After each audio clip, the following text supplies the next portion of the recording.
Sri Auribindo's Synthesis of Yoga, The Conditions of Yoga, Part 2, The 3 Steps of Nature, an explanation and a summary. Hello, this is Chris speaking. Wake up with another video about Sri Auribindo's The Synthesis of Yoga, the introduction called The Conditions of the Synthesis, the second part, The 3 Steps of Nature. The last video was about the first part, life in yoga, all life is yoga. Now the 3 steps of nature, the physical, the vital, and the mental. We have already learned in the last video that all life is yoga and all yoga is life. Now let's get a little bit more into detail. This chapter, The 3 Steps of Nature, explains some Sanskrit terms in English.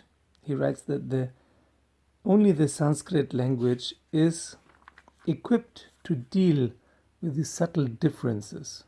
All other languages, or at least all other languages Sri Aurobindo knew, which were a lot, were not equipped to deal with those subtle differences of what is actually happening. How to describe the different parts of a human being. We know that we have a body. That's the physical, the food sheath, so to say. And then we know we have life energy flowing through us. That is the vital body or the vital vehicle. It's our nervous system also. And then there must be a third part, a mental part, our thinking and emotions and so on, which is called the mental body or mental vehicle, which is immaterial. You cannot find the mind. If you dissect the body, the mind cannot be found. But it is there. We use it all the time. But in the Vedic and yogic knowledge, there is the assumption that this is not all. These 3 bodies or aspects of the human being, also of the world. The world is also comprised of a physical world, a vital world, and a mental world. There is another layer. And this other layer is described in ancient scriptures and has been dug up and explained by Sri Aurobindo. And he writes, the assertion of a higher than the mental life is the whole foundation of Indian philosophy, and its acquisition and organization is the veritable object served by the methods of yoga. Mind is not the last term of evolution, not an ultimate aim, but like body an instrument. It is even so termed in the language of yoga, the inner instrument. Mind is called the inner instrument, the inner vehicle, the mental vehicle. And it is part of our evolution, but it is not the last step. It goes on after that. And this is the object of yoga, to develop what is beyond the physical, the vital, and the mental. He continues, but what then constitutes the higher or highest existence to which our evolution is tending?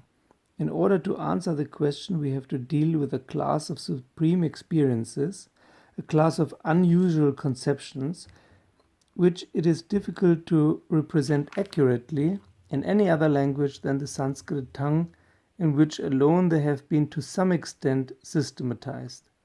The only approximate terms in the English language have other associations, and their use may lead to many and even serious inaccuracies.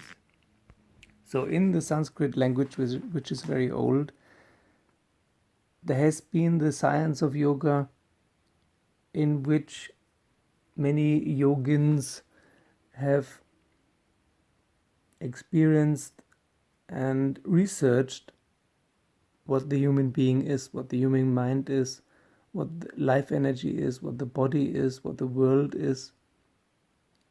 By many, many generations, many, many lifetimes of practice, of experience, and then found new words for it. Well, we have usually, how many words do we have for body? How many words do we have for mind, or even for energy in English or German or French or Spanish? Usually one or two. But in Sanskrit there are many. So as there's the gross body, then there's the subtle body, or vital vehicle, and then there's the mental vehicle. The mental vehicle is called mana kosha. Now we're talking about the famous koshas. And beyond that, there is the supramental being, which is called the causal body. And the causal body or supramental being is in Sanskrit split up in two, the fourth and fifth vehicle, so to say, the Vijnana kosha and the Ananda kosha, the body or vehicle of knowledge and the vehicle of bliss. And he writes, this knowledge is not a systemized result of mental questionings and reasonings, not a temporary arrangement of conclusions and opinions, but rather a pure self-existence and self-luminous truth. And this bliss is not a supreme pleasure of the heart and sensations with the experience of pain and sorrow at its background, but a self-delight, also self-existent and independent of objects and particular experiences.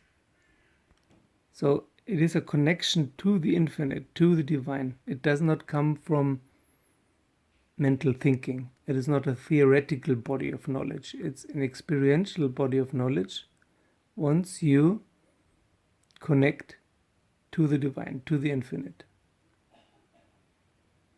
to what is called Satchitananda in the Indian tradition. There is something in us which wants to reconnect to the divine in the universe, which can perceive it, accept it, and ascend and return into it to fulfill its destiny. But not by exclusion of the physical and the vital. That is the whole point of Sri Auribindo. Not to leave the physical and the vital and the mental behind to reach the supramental, but to harmonize all of them and to lift up the former three, the physical, the vital, and the mental, and thus complete our destiny. To not regard those two higher bodies, those two higher vehicles, intuitive knowledge and bliss, as beyond our reach, and also not to disregard the physical, vital, and mental as below our nature, and also not that we have to destroy them or leave them, and also not that we have to attain something or that there is an ultimate attainment or ultimate goal. It's all part of an evolution of a very large plan that we cannot understand to its full degree. And this harmonization and realization and experience that we can also call liberation and fulfillment is a very large and important part and aim of yoga. So to summarize, there are three steps of nature: the physical, the vital, and the mental. And then there is another step, which may not be part of nature anymore, but of the unmanifested divine. But this unmanifested divine wants to manifest and wants to harmonize with nature, wants to transform and transfigure nature. And we are part of this transfiguration and transformation, which we can call evolution. And this evolution is possible because there has been an involution beforehand. And I've been thinking a lot about it, and we'll make a separate video about it, about if this necessitates time. This is the great argument of Advaita, that there can be no evolution because this would mean that there's time, and there is no time ultimately, which is probably true. But if there's an involution, there can be an evolution without time, because the divine has infinite possibilities to play around with matter, which is also a part of itself. The great game, Lila, is afoot with or without time, and it's important for us to know that there's more than the body and more than the mind. There's something beyond that which we can connect to, and this is the object of yoga. Thank you to all my Patreons. Thank you for joining me as a Patreon. Thank you for liking and subscribing and hitting the bell button and sharing the videos with your friends, and see you soon.